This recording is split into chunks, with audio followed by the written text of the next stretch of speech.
I'm Colleen Begwin with Grand Canyon University. I'm a student of Dr. Kennedy's in the Masters of Business program. And today we're going to talk about the Strategic Management Expanded Executive Summary for Southwest Airlines. Our objectives today are to improve Southwest Airlines' competitive position and to look at ways that we can have leadership innovation to create and improve good things for this company. We are going to capitalize on untapped business opportunities, and we're also going to look at the Christian worldview and how Southwest Airlines fits in with that. Southwest Airlines is a major competitor in the United States airline industry. They cover all over the country and also have recently branched out to the Caribbean and to Mexico and also to the Hawaiian Islands.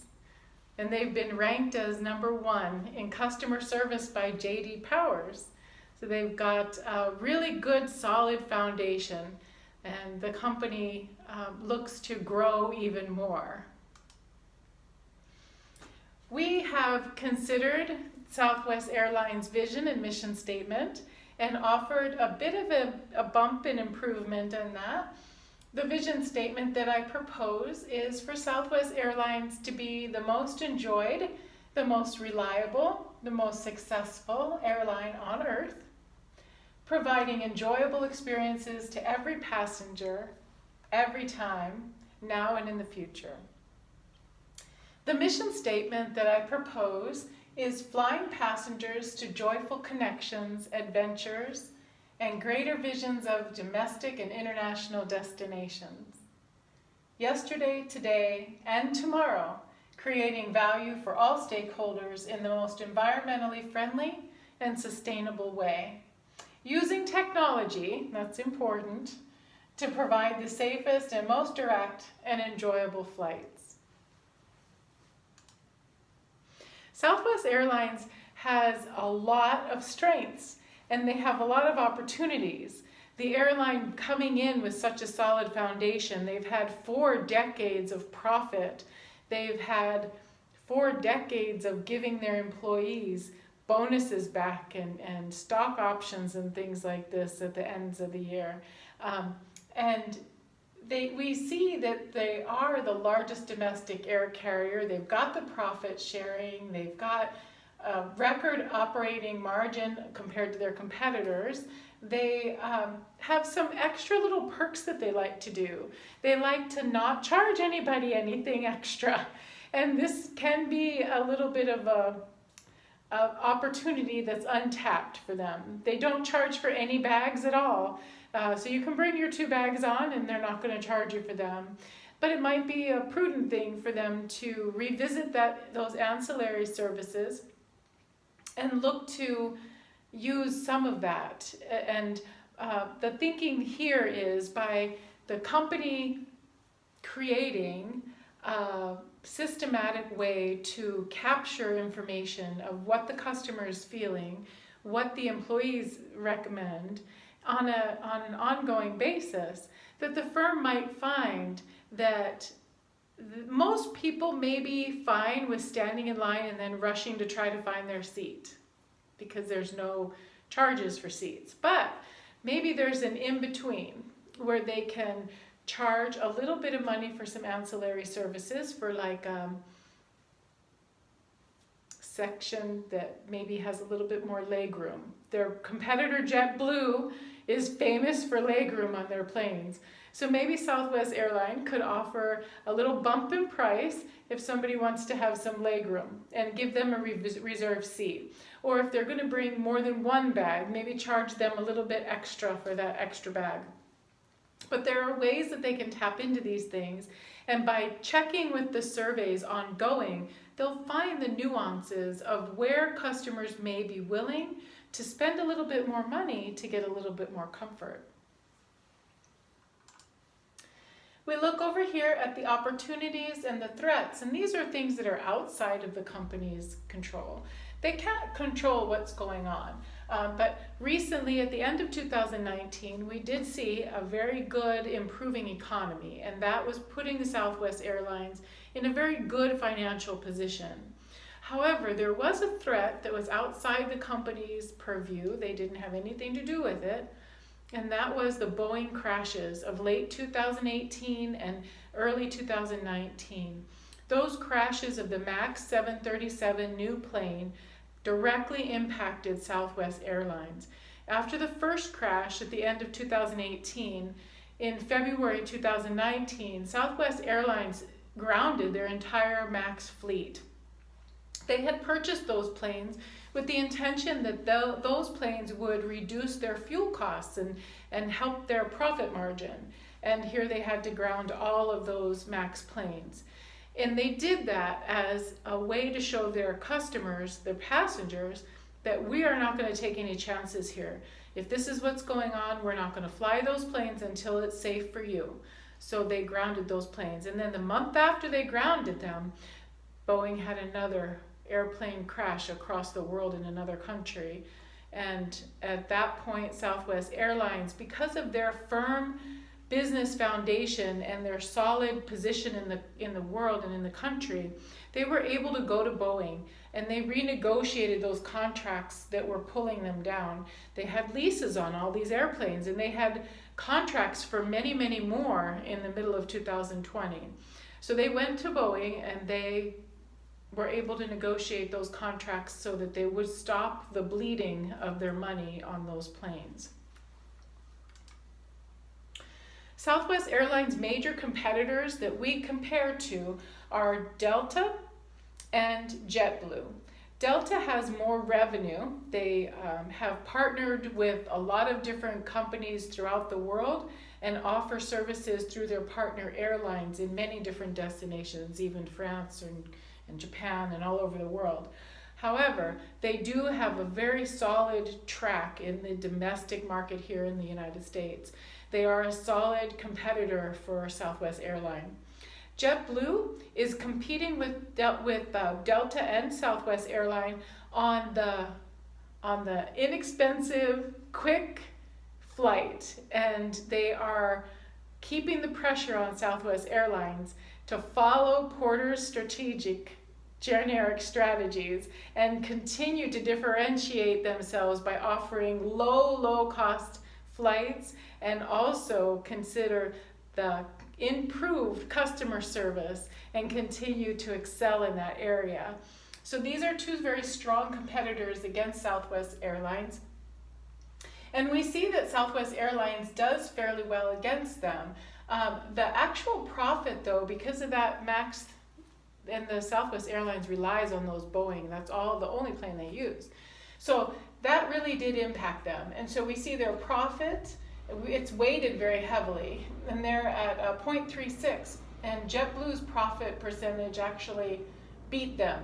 But when we look at things like employee dedication, overall price competitiveness, Southwest Airlines beats these competitors. Customer service, customer demand, they're way up there. 0.40 to 0.20, 0.30. Customer demand is 0.36 to 0.27, and then JetBlue, they're at 0.18.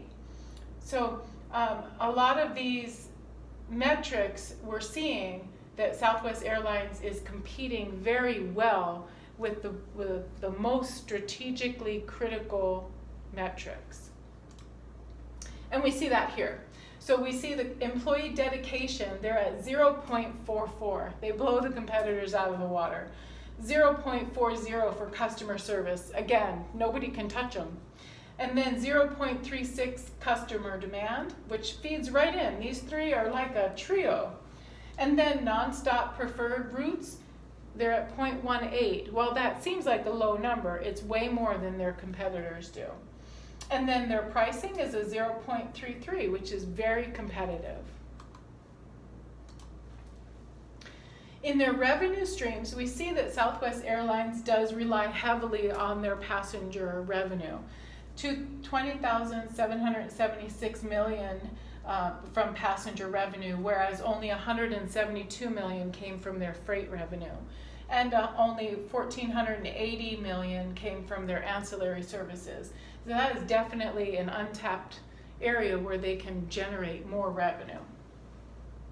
We see from the metrics that Southwest Airlines can look to improve their passenger revenue, but they could also, this question mark for the BCG matrix, they can also consider to retrench and put more money into freight revenue and build that ancillary services up so they can get some more money coming in from different places. All of these matrices together show us the pathway where Southwest Airlines is very well suited to go into a highly competitive position and to entrench their markets, to go backwards and forwards on their integrations, and to be able to dominate their markets. When we take the strategic analysis and the various recommendations, we come down to two that were considered very viable recommendations. One being offering a 3-day pass, 3-day sale pass for seasonal sales to destination cities like Phoenix or Las Vegas. And those cities then would draw people. For instance, looking at a $49 flight into or out of Phoenix, or a $99 flight into or out of Las Vegas. Those things will cost a little bit of money, but they'll generate so much more by gravitating people to the airline's portal, which we would like to see that change too. But right now to the main flight portal where they can look and see, and they might come in saying, oh, I heard there was a fare for $49, but then maybe they want to go to California, and so they'll go ahead and book their flight, and it'll generate more interest, so it will bring good value for the revenue return. The other option that we were considering were offering two additional daily flights to Hawaii. Because that international or the out of the mainland destination travel can generate some improved revenue. What the QSPM did was it took a funnel from all of those matrices and brought us down to a decision stage where we competed against all the various challenges, opportunities, strengths, and weaknesses, and we came to see that the 3-day seasonal sales to the select cities actually provides a 2.01 return on attractiveness scores for all of the different challenges, all the SWOT matrix challenges and opportunities and things. In comparison to the Hawaii flights, we're only at a 1.75. So what this does is it takes us into a quantitative analysis so we can see very easily the distinctness between the different options and which one will actually affect and improve the more of the SWOT choices, the opportunities, the strengths, weaknesses, and the threats. And so moving on with the 3-day seasonal sales would be our best, most preferred strategy. Southwest Airlines, we did talk about this a little bit, that they are rated by J.D. Power as the ranked #1 in customer satisfaction, but they also take care of their employees. And the way that they become so fabulously good with their customers is because the servant leadership of the company care for and protect and take care of their employees. And the employees then turn around and take care of their customers. And one instance of that is that every time an employee volunteers for an organization, then Southwest Airlines will give them a ticket to go somewhere. So when they get tickets, every 40 hours they offer for a volunteer, they get a ticket to go somewhere. And then they also do the profit sharing. We talked about that already.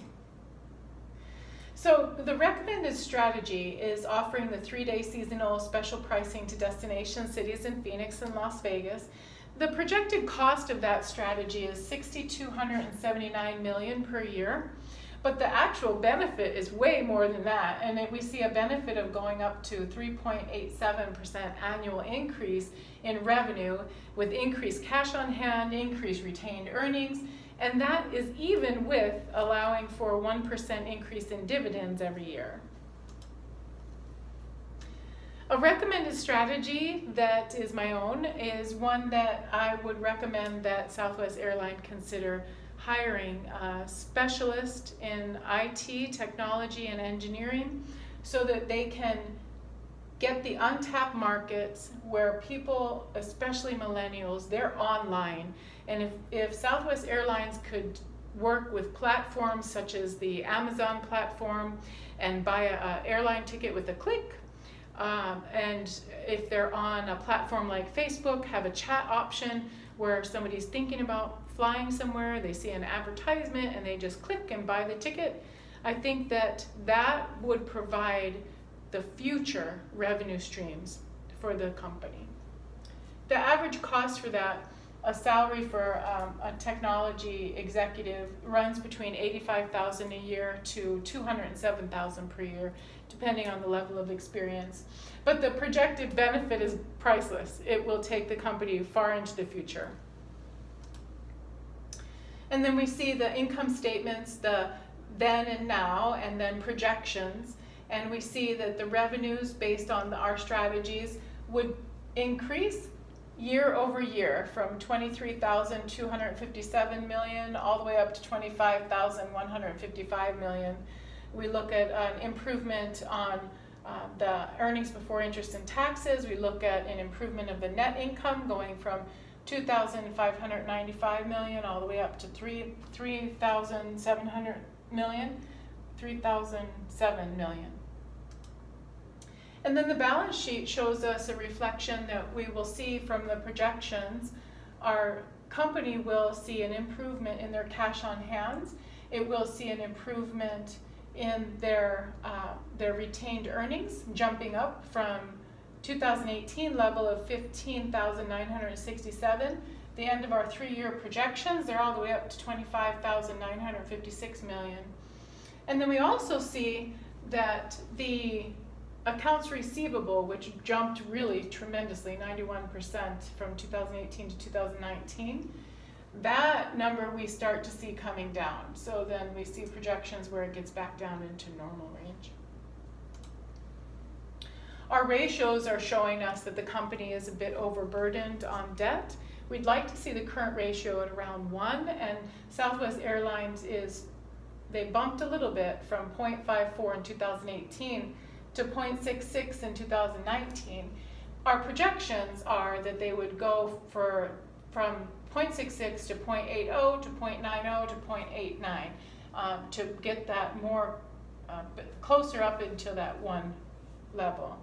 The debt to equity ratio is not as high as we would like to see that, and we're seeing that level would be improving as well, coming from 0.65 and then improving to a 0.47. We're seeing accounts collection periods declining. We're seeing return on assets improving. We're seeing return on equity improving, and a general all-over projected improvement for the next 3 years with our strategy implementation. Retained earnings we're expecting to see improve as well, from 20,443 million all the way up to 25,956 million. And again, that is after the dividend of 1% increase per year. This graph takes us a look at the retained earnings. It shows us the current year's net income and then the dividends paid on the projections 2020, 2021, and 2022. Adding the new retained earnings and then the prior year's retained earnings to a current retained earnings balance. And Warren Buffett tells us that cash on hand and retained earnings are huge numbers to look at, and we see huge improvement for Southwest Airlines. Going into the Christian worldview, we do see that Southwest Airlines, that they follow the Christian worldview. They don't say so. They don't say so outright.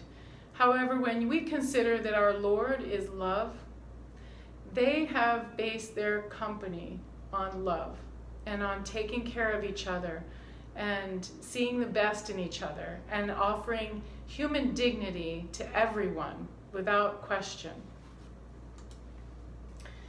For Southwest Airlines, the Christian worldview is all about team. It's about providing value to employees, to their customers, all of their stakeholders, their shareholders. It's about respect and inclusion. And we do see at Southwest Airlines there are really good relationships between people from all parts of the company. Here we see a flight person and a pilot. Southwest Airlines gives back to the community too, and one of their favorite charities is the Wishes, Make-A-Wish. And they take care of the children who are facing cancer and devastating disease, and they offer them the opportunity of a lifetime.